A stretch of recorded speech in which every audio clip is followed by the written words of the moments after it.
Paul Dano, I'm a fano. Oh, so stupid. Welcome to Movies with James. Today we're talking about Swiss Army Man. This movie stars Paul Dano, Daniel Radcliffe, and Mary Winstead.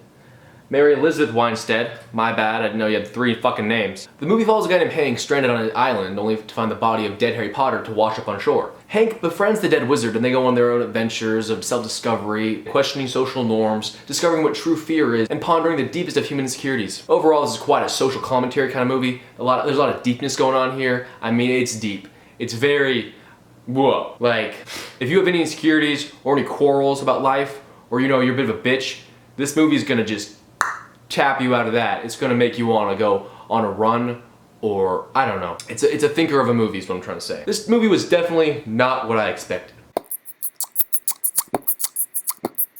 Swiss Army Man got a 67 on Rotten Tomato, which is a very ambiguous score. It doesn't really mean it's good, it doesn't mean it's bad. So it's right in the place where you're like, okay, what is this gonna be like? Is this good, is this bad? I have no idea. It's produced by A24 Films, which are one of my favorite companies. They've done Ex Machina, Room, Under the Skin, Enemy, some of the best films I've seen in my life, honestly. So I had a lot of, high expectations, but A24, I mean, every film studio has their stinkers. So it had the possibility to be amazing, but also the possibility to not be amazing, but I guess everything does. So the obvious story is Hank, stuck on an island, finds dead Harry Potter, Daniel Radcliffe.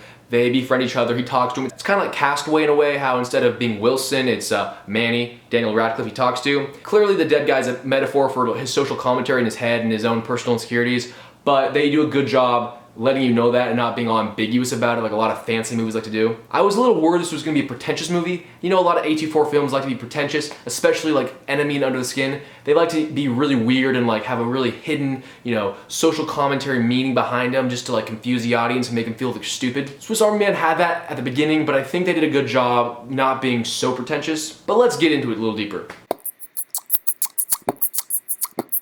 Alright, so usually I talk about the goods of the movies before the bad, but this movie, it's a lot like a young gay man's life. It gets better. So it starts out, having a little, whoa, I'm not sure about this, but then it gets really good and like, it pulls itself together. So I want to address why I didn't like it in the beginning first. So the trailer kind of gave it away, he finds a body, whatever. So the intro, setting up the whole scene wasn't that amazing, it was kind of slow.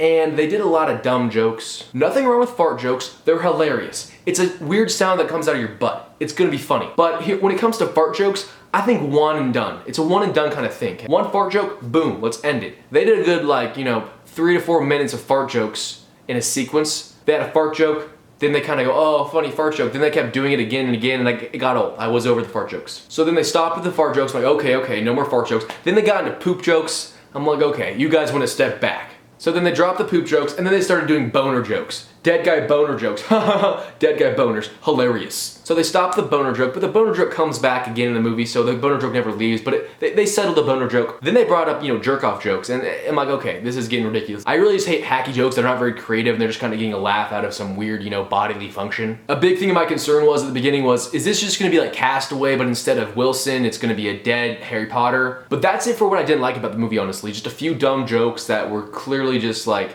cheap shots. And my concern that it was going to be pretentious, I guess, kind of played into it, but they saved themselves, but it was on the verge of just, oh, this is going to be a cliche, pretentious movie, kind of like Castaway. They're trying to be all fancy and cool, but they definitely saved it midway through the movie, and then the ending just kind of swooped it up.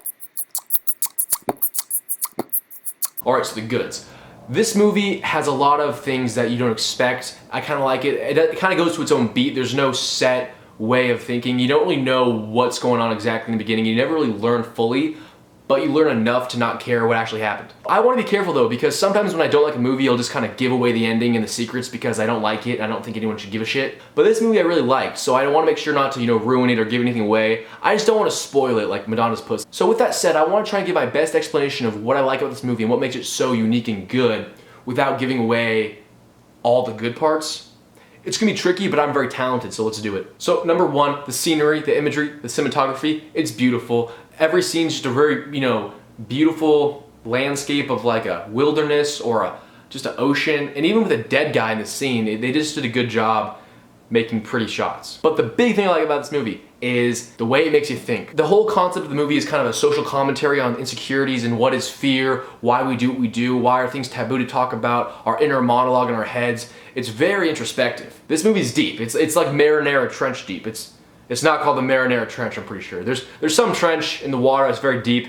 It's something with an M. It's not marinara, that would be a sauce. It's something like that. But there's a lot of deep movies in this world. Donnie Darko, American Beauty, Life of Pi even. But this movie did a great job of keeping it deep and keeping it kind of, pretentious, but not withholding explanation. It was kind of like they're like, hey, here's a cool thought, and I'm letting you know that this is a cool thought. I'm not just giving you some weird metaphoric example of it. I'm telling you, yo, this is neat. Listen to this. Like the main character who's stuck on the island, his whole life has kind of been like, he's been afraid to do things he wanted to do, and now that he's stuck on an island, he's trapped, and he wants to go back to actually doing the things he never did. So back before he was on the island, he kind of wanted to ask out this girl, but he never did it because he was never brave enough. But now that he's on the island, all he wants to do is ask her out. So it's like the irony of, wow, you came to the island because you were scared to ask people out, and now you just want to get off the island so you can ask people out and live your life. Oh, mind blown. And the whole poop, boner joke kind of stuff, that was kind of necessary in a way. They could have done a more tasteful job of it, but the concept was showing how taboo conversation is, how we have these social norms just to like follow the strict path of what you can and can't say or else it's weird. Keep in mind though, this is a weird dude. He's not like a guy who's just a cool guy who like can do what he wants. He's a weirdo. He still like, has social cues,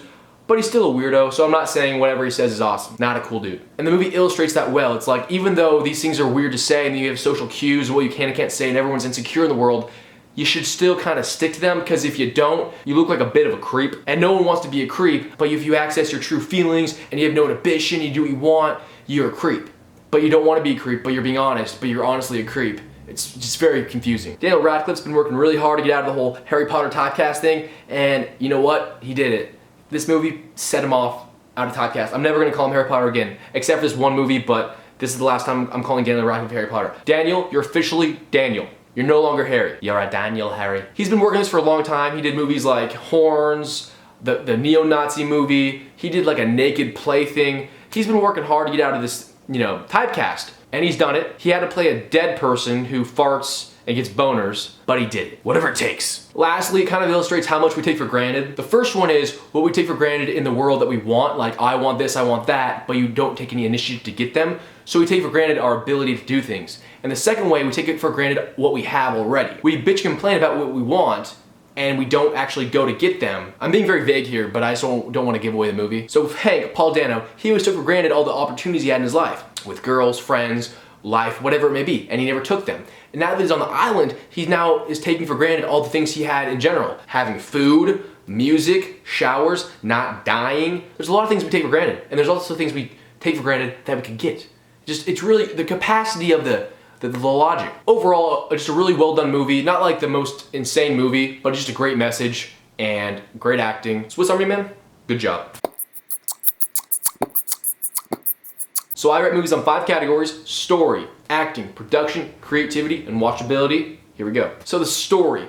Actually, there's a very low narrative to the story. It's kind of the concept of the meaning behind it and the way they explain things that I really liked about it. The dialogue, kind of the emotions felt. So definitely not a chronological story. It almost has the climax in the beginning where you're on an island stuck. That's a bit of an issue, and getting back home. And then as they're going, they kind of flash back to when he wasn't on the island, and that's kind of when you were safe. So it definitely has its own beat, its own drum beat. But it's almost like the story is not getting off the island or getting to salvation. The story is kind of becoming okay with who you are, in a way. He's not necessarily stuck, like physically, but stuck mentally. And the progression from A to B is just very well done. However, it's not the most compelling of tales, so I'm gonna give it a 4. Acting. Daniel Radcliffe, with no scar, or glasses, or magical powers. Congratulations, buddy, you did it. You're no longer the boy who lived. You're just the boy who is dead, I guess. Wow, that's funny.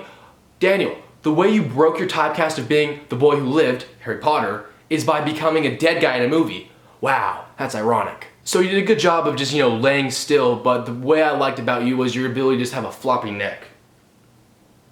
I like the floppy neck, that was well done. And also, you're English, so you did American accent. I always give props for English people doing American accents, because anyone can do an English accent, that's easy. Doing an American accent, I don't even know how hard that is, because I just naturally have one. I assume it's really difficult, because Americans are pretty talented. I assume, it's hard to do, so boom, good job there. Paul Dano, you're a bit of a creep, but in a good way. In a good way, you never play like a cool guy, you always play like a creep. You're probably creepy in real life, I'll be honest. You're kind of a creep looking dude.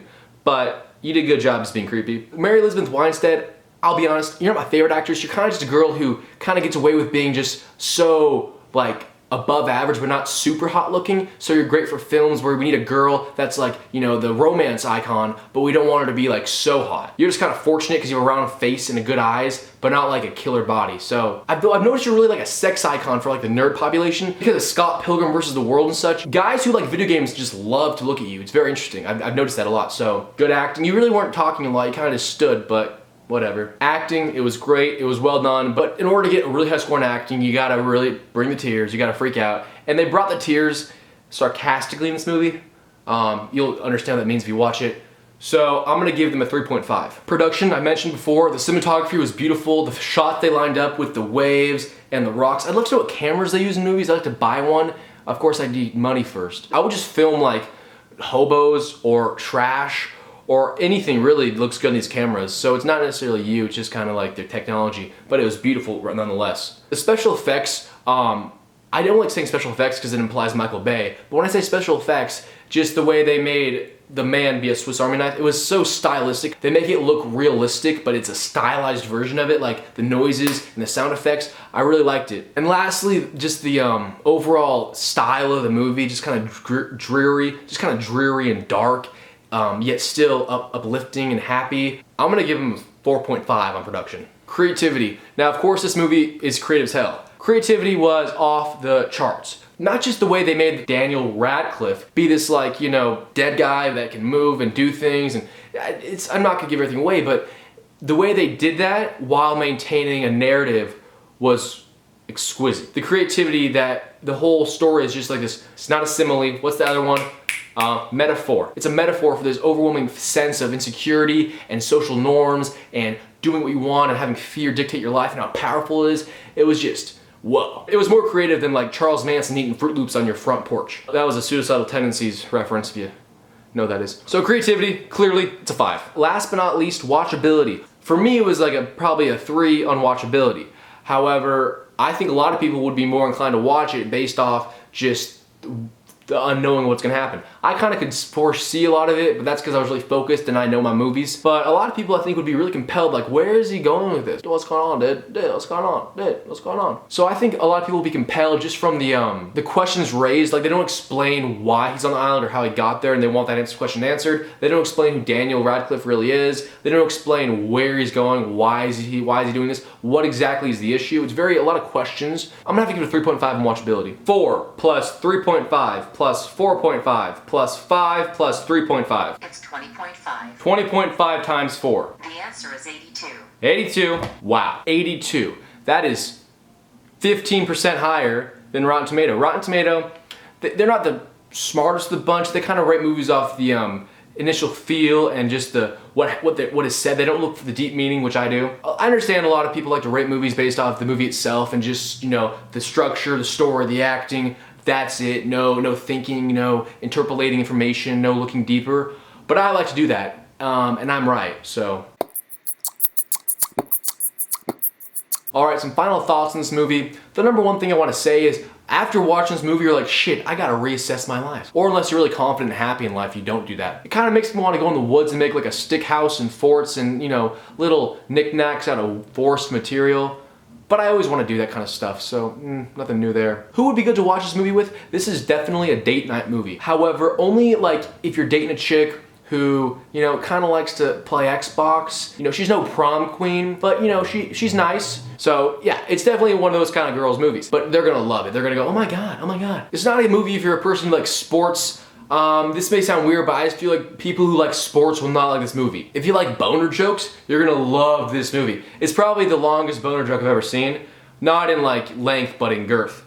That was stupid, that was a dumb joke. Overall, it's just a fun flick to watch. You're gonna love it. Well, not necessarily, you might hate it, but if you hate it, you probably like sports. I warned you, if you like sports, don't watch this movie. Well, thank you for joining me on this episode of Movies with James.